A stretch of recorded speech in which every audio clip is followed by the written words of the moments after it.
My name is Brent Morrison. I am the managing principal at Morrison Company. We are a business consulting firm that works in a variety of areas, and one of the areas we often get asked about are feasibility studies and business plans as well. Now, what is a feasibility study and what is a business plan?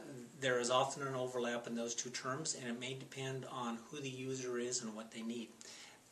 Feasibility studies and business plans are prepared for a variety of uses. A real common one is for financing purposes. Banks will often want to see a business plan and or a feasibility study before they'll finance a project, so they have an idea as to whether it will work.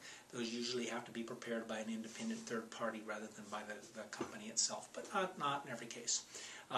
Another use might be for other capital purposes, as in raising equity capital or venture capital. Venture capitalists and other equity sources will often want to see a feasibility study in the business plan so that they can get an idea as to how a project might pan out from a financial and technical standpoint. Grant proposals, often if you're applying for funding from any of a number of granting agencies, whether they be federal agencies, state agencies, or private agencies, will often want to see a feasibility study or a business plan. In general, a feasibility study takes a look at whether something can be done, and the business plan will show you how you plan to do it. Because if something can be done, it can usually be done in a number of ways. The business plan lays out then, given that something can be done, how you plan to do it. So let's start with the feasibility study. It will cover any of a variety of areas. Very typically, you will start with markets. Whether you're selling a service or selling a product, the first thing you need to know is whether there's a market for it. Technology is also the next thing you would take a look at it.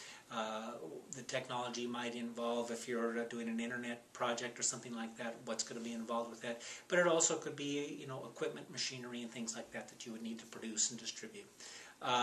Inputs, what materials, labor, special services you might need in order to successfully complete your project. Financing, and then financial projections. In other words, you might project out 3 to 5 years under a variety of scenarios to see how things might turn out. And then finally, a conclusion as to the overall feasibility of a project.